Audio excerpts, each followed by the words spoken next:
Whoa, hey there, boys and girls. It's your old pal post-production Necroswanson, and I just wanted to stop in real quick and tell you that if it sounds like Necro is struggling to keep his breath because he's suffering the after effects of some kind of nasal infection, well, that's because he is! Holy shit, he sounds dumb in this video! Why are you watching this shit? This is Kaylee. Get her to the church. Love you too. Oh my god, it talks.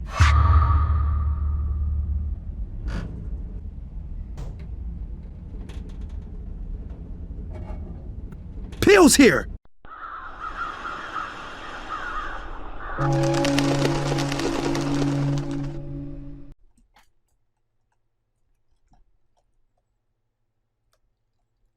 I don't know where the fucking windsock for my microphone went.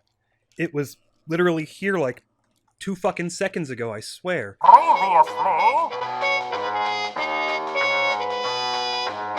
Either way, Strange Scaffold, who are known for a few titles including the absolutely horrifying Space Organ Trading Simulator, decided they wanted to go ahead and make some good old detective noir-style Max Payne nightmare slaughter. And then the studio nearly died. But that's far from a bad thing, as one of the biggest boons to the creative process is limitations. Give a studio infinite time and money, and you get Starfield and the Modern Warfare 2 remake. But you give them limitations, and they find workarounds to make the best games your little butthole can fit. Case in point, detective noir is a genre of film that came about as a result of the filthy commie strikes and lockouts. Gotta make a movie, but no one to build sets, and you can't get the big names to act. What do? Well, small rooms, clever and inventive cinematography, small tales of claustrophobia, and the desperation of a burned-out man delivering soliloquy against odds that are definitely certain death. Futility and the drive to fight on regardless. It's about feeling small in a big situation, but having nothing but gumption and whiskey and maybe a 38 to carry you through. It built a genre. It made 4x3 the standard for cinema for decades, despite it never actually needing to be. It gave the world hipsters making shit movies because they didn't know it makes good detective drama. And it is limitations, the studio about to fucking collapse in on itself, and the desperation to squeeze out something truly creative that the creator is passionate about, and tells a personal tale that becomes something cosmic in scale, and through sheer gumption, whiskey, and maybe a 38 that got Xavier Nelson Jr. and his team through the rough and tumble streets of development and onto my Steam recommended page. The game also has a first-person prequel, but after playing it and the final game, I've kinda come to decide it's not really important. It's fun though, kind of like a wave-based maze survival horror. It's $5 for a fun romp with plenty of replayability, but plays no real part in the main game. So, what did blood, sweat, tears, and maybe a few too many Xannies get us? Let's find out with El Paso, elsewhere. Crude little wooden idols and aviator shades. The trinkets and the treasures we brought back from the Crusades. Some guy in an Impala shakes his head when he rides by. But I remember when we shared a vision, you and I.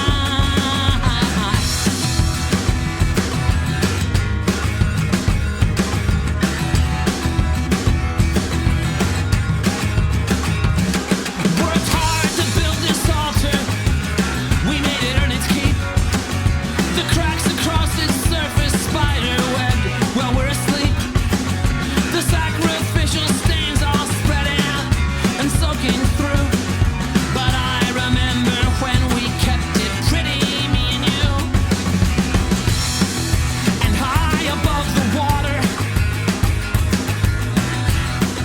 the eagle spots the fish. Every martyr in this jungle is gonna get his wish. Hey you! Yeah, you sexy motherfucker with the rock hard abs and very kissable lips. Yeah, I'm talking to you. I'm about to exercise zero fucking restraint on spoilers, so if you ain't about that life, take this time to go play this absolute banger of pure gaming art, Peel's and here. we'll make out afterwards. Usted S. James Savage, a pill-poppin' supernatural slayer with an axe to grind with your old battle axe, and because she's your ex, she's a soul-destroying demon wench from the sucking pits of hell. And also she's a vampire. She's gone and decided she's gonna fuck up not just some of the shit, but literally all of it, and you are fucked if you're going to let all of your personal baggage get in the way of putting a few slugs in her.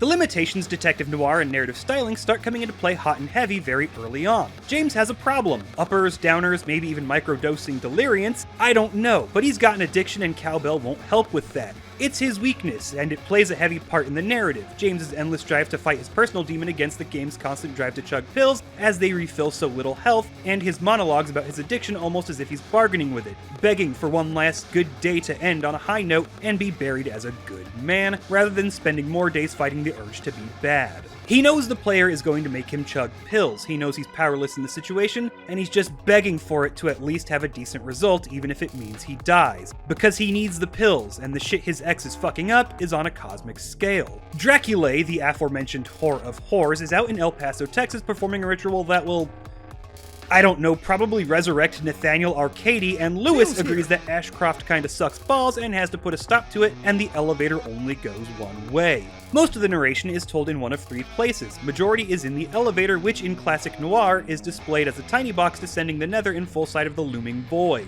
The trapped claustrophobia displayed literally against the weight of infinitude while James talks with a certain desperation of a man marching to his grave. Might be a little on the nose, but the shot composition and voice talent is top notch, so who really gives a fuck? Is what it is, and what better way to show it than as it is? This tiny bathy scaff bringing James to his demise is his only safety.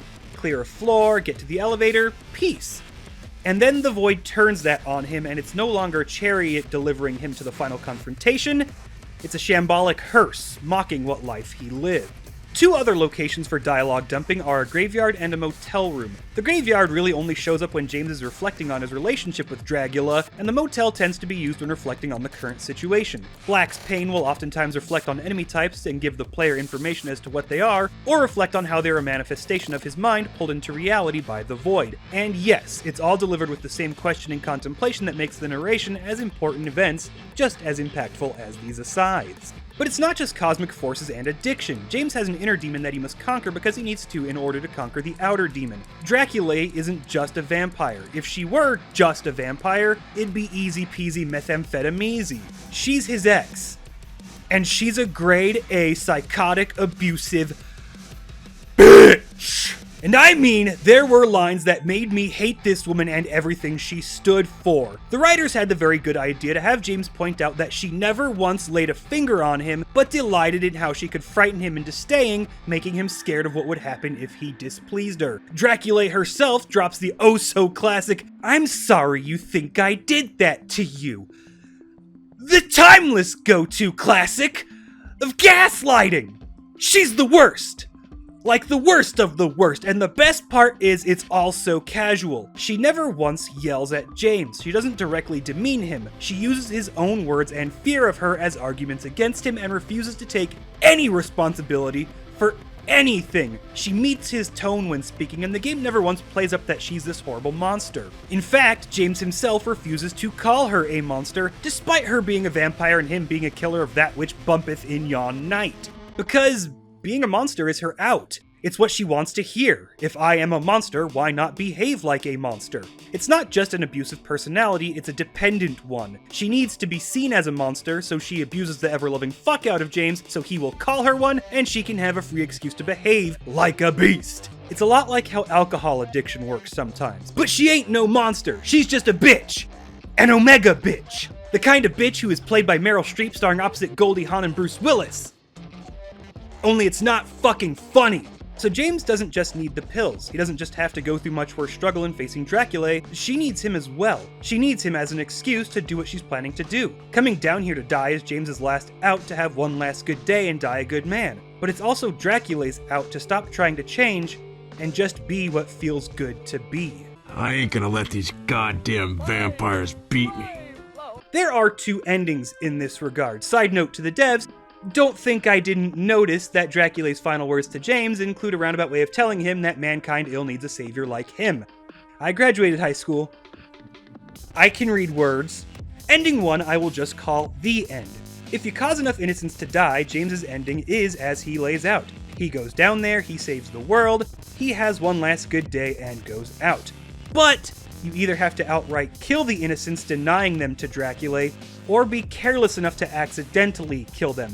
It's his cop-out, the end he wanted, and he's just of a bastard of blah blah blah blah blah, and he's just as much of a bastard for it all. Thank you, Necro! You just boasted about how you can read it and then you fucked that up! It's acceptance of the worst kind, and I hate it. No, I did not in fact get that ending. I looked it up, and that's because I grew up hating Ashcroft, and I saved every single one of those motherfuckers and got the more nebulously hopeful ending. I hate Ashcroft. Close to the end, James begins talking about the other good days he's had. They involve treatment and relapse and knowing that it's okay to stumble as long as you're willing to pick yourself back up. They're about knowing you will fail again, but that it's not the end. And in the end, Dracula gives him a vial of her blood for him to drink and turn, and he chooses to. All the hurt and problems and willingness to die just to go out on a good note are set aside. Coming all this way, being at the lowest point he could ever be, seeing only a good death and not only realizing it doesn't have to be that way, but accepting that fact. But it comes at a price that he may become the monster he hunts. But he already saw himself as a monster and knew there was a light at the end of that tunnel. Now that light will be the moon, and maybe that will help. Finally, for the story and theming, when you die, the game doesn't tell you to get good. It doesn't offer you to restart at a checkpoint or level start. It doesn't even ask if you want to continue. It just says you keep going and throws you right back into the last checkpoint. What do you do when you're going through hell? You keep going. It's very simple and impactful because it can have many connotations in this context. It can be encouragement, it can be a command, it can be a desperate third-person affirmation driving James to keep trying. It's so simple, but it says so much, and it's all fucking sick. The story, the writing, the voice acting, the shot composition, and the rather varied soundtrack sell it all phenomenally well, and it's one of the best stories from a game out there. I mean, it's certainly the best old school noir we've gotten in at least a decade and a half, and that's all well the fucking good! But I ain't even talked about the gameplay yet. Most comparisons will probably tell you that the game is a mixture of Max Payne and Hotline Miami, and while they're not inaccurate, I will get on stream and eat an entire can of Bush's baked beans if the developers tell me there isn't a shitload of Hunter the Reckoning inspiring the game as well. From the tan Dick Tracy number, to the people you rescue having their dialogue tagged as hostage but the game asking you to save innocents, to the deliberate cosmic evil mixed with the film noir atmosphere, there is a hell of a lot of Old World of Darkness telling the player to inherit the night and get that 5th edition bullshit out of my fucking face! Do you think I don't know that your brain is trying to process the horrible fact that, oh my god, it talks? And if it talks, it thinks. And you can't stand that, can you? But yes, it's a run-and-gun third-person shooter with John Woo dives and bullet time in small levels about rapidly reducing blood-sucking fiends to paste. James gets dual 45s, a shotgun, Tommy gun, Uzi, bolt-action, pirate-style mortar, and Molotovs with holy water reductions infused with just a little Jesus zest. It's a mini arsenal, and it may seem like a lot, but each functions very differently from the other, and everything James does is slow, so weapon swapping becomes pretty standard as you get into the late game. The pistols are accurate, but are very weak. The shotgun is the star of the show, plastering enemies to walls, launching them through doors, or sending them flying over the walls through the invisible ceilings. But it pumps and is the slowest to reload, so while it's a cleaner, it loses its power when using the bullet time. The Thompson submachine gun is good damage and accurate at long range, the Uzi slightly less damage, very short range, and high rate of fire. Its sole function is spray and pray. The bolt action is big boy damage and infinite range, allowing me to snipe later game enemies over walls rather than dealing with their bullshit. The mortar is a grenade launcher, and Shabbat Shalom if you don't know what the fuck a Mazel Tov does at this point in your life. Each is usable in most situations, but having severe drawbacks against certain enemies, but everything needs a drawback or our protagonist becomes too powerful, and let's be honest, he's already a walking death vending machine. I mentioned James is slow, like everything he does is slow. Reloading is slow no matter the weapon, the shotgun is even slower in that regard, and pills here slows you down more and locks you into an animation. This requires the player to be ready to swap weapons pretty regularly, especially in bullet time. Dive, fire off a blast with the shotgun, swap to a new gun because you won't pump again before hitting the ground. If you're getting ganked, swap away from one weapon to the Uzi, empty mag, swap to shotgun, yada yada yada. The game's mechanics are simple and solid, so to keep the player on their toes, developers ask the player to compensate for being human and not having sick quick swap abilities. And this is where a problem with the sheer number of video games I play comes in. For a lot of people, especially the average player, this game will kick your ass for a lot of it, from ambushes to ganks to having to deal with slow action. You'll rely heavily on slow time and struggle against some of the larger fights. But I didn't. In fact, the first time the game decided to challenge me without insta-killing me from something I didn't see off screen was the first boss fight halfway through the game. The boss fight, which becomes a joke once I learned that you just have to Dark Souls it and roll into the arm swinging the sword at you. It then failed to challenge me again until I decided to play it on stream when I was already a little drunk. Make no mistake, the game starts off light to ease the player into how to play the layouts and introducing new enemies, but with a lack of difficulty options that easing the player in resulted in the game failing to challenge me for a very long time, and when it did, the level quickly ended and just went back to how it was before. Weapon management, picking targets, checking corners, avoiding ganks, and sniping a dude so I don't accidentally kill an innocent is literally what got me through high school outside of Prince of Persia. It's only become more of my forte, what with the proliferation of the new Doom style of game. So if you play a hell of a lot of different types of games, it's gonna struggle on the difficulty side of things, but that's okay. They crafted an experience, and the rarity with which I used the bullet time just gave me the Chad energy, and if you find it a pleasant challenge, good. In fact, I hope you do.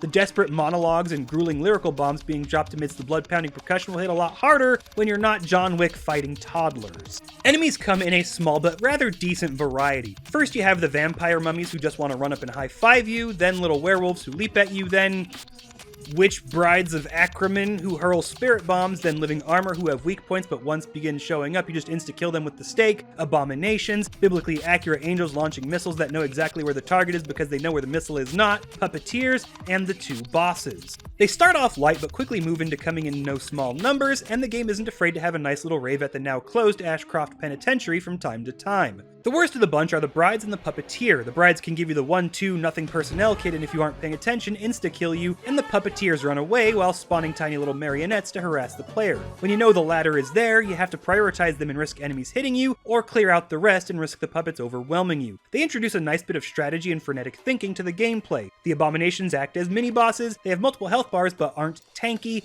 you just have to plant a stake in them in order to finish off said health bar. Stakes, by the way, have a cap of 5 but are generally plentiful and can be gathered from rolling into the various wooden objects that everyone likes rolling into in video games. They can take out multiple enemies if they're close enough together, and once the living armor is introduced, the player will naturally stop seeing them as tools for the wolves and mummies, as living armor can soak up a hell of a lot of damage, but wood beats metal, and you've got plenty of grandma's furniture to smash up. If you're out, however, James can perform a push, so that's neat. Levels are relatively short. If you apply no caution, you can generally beat most of them in 3 to 5 minutes. A bit more cautious play and you'll look at 6 to 8 minutes per level. Maybe. I'm not quite sure as I didn't really time them and there's 50 of them. However, the game has a good number of settings with which levels are built, and there's no through line for the use of them. It's not hotel, graveyard, castle, blah blah blah blah blah. The level settings are used when they are needed to tell various parts of the story, and you may even find yourself playing 2 different settings in a single level. It's nicely varied, and there's a shitload of them in a game that keeps the pounding atmosphere constantly driving the player forward. However, this game is thick in atmosphere, pounding soundtracks, and hum of battle, the incredibly tense setting and narration, and just downright stressful story and situations. It is not a game I would suggest playing more than like an hour of straight at a time. It takes a pretty heavy toll on the player, and it gets pretty gut-punchy, so it's one that is best served taking your time and playing in short bursts. There's plenty of lighthearted moments and comedy thrown in, but it's spread pretty thin and won't be much of a break to lessen the intensity of the overall experience. Jesus H. Christ. What is next? The soundtrack. It's wild. It mixes EDM, some hip-hop stylings, and even some thicker metal throughout. They never really clash as they're all tied to their levels. Developers and composers didn't just make a battle track and call it a day, they built levels for a specific point in the narrative, made tracks to complement it, and put it all together. There's no carelessness, and literally every aspect goes deep into how it plays into the game, the gameplay, the level, and the story. The final part tying it all together, James delivers most of the vocals. You're not just getting tracks driving him to push through the murder like a beast, you're listening to his inner monologue convincing himself he's a machine of bullets and doom. That portion of his psyche driving him that you're not supposed to know about, but he no longer has the luxury of hiding. Fuck me! It's good. Except aim assist. Aim assist fucks over anyone who knows what they're doing and tends to give the game away on which suits of armor will try to kill you. Please, devs, for subsequent playthroughs, can I turn it off? Pretty please? Also, when I played the tutorial, the controller prompts kept saying press bracket none bracket to do a thing. So there's that. I can't let them off scot-free, even though I really, really want to. I don't even know what else I can say. I've spent 20 years watching developers say their little pet project is inspired by American McGee's Alice and what that game brought to the table. I've spent 2 decades seeing them attempt to ape it and miss what it was Alice actually did. There is a story. That story isn't just some shit told through the lens of something else. It actually has something to say, it has themes to explore, and it's going to take expertise, passion, the skill and the knowledge of how to tie it literally all together, and the desperate drive to face the limitations of budget, time, and risking it all just in the hopes of getting it out, and the uncanny ability to not fuck it up by beating the player over the head with it all. Alice was a game about many things, and only once did it ever outright hint that to the player, at the end. El Paso Elsewhere is a game about abuse. Not just being abused, not just being an abuser, but the very personal struggle with all types of abuse and dependence, and the will to overcome it. It's a psychological look into the mind of a victim with one last chance not to kick over the stack of cards, but to flip the fucking table, told through the style that puts the inner journey front and center. It's not short, even if the levels are. It's not complicated, but it hits a good level of depth and complexity. It's solid, very few bugs, smooth controls, it's fun to play, and it holds strong all throughout. It's gut-wrenching. It's heart-wrenching and heart-pounding. Very rarely do games like these come out, but I'm seeing the gaps between them shrinking as AAA atrophies, so with gumption, some whiskey, and maybe a 38, we'll see more in the future. I'm the Necroswanson, and I'm actually okay with Ashcroft these days. She seeks control, so disaster will follow me. Please free my soul before darkness can swallow me. I tasted betrayal. I was a fool. I will never relent. I am innocent. They start off rather light, but quickly move into coming in no small numbers, and the game isn't afraid to have a nice little rave at the now closed Ashcroft Penitentiary from time to time.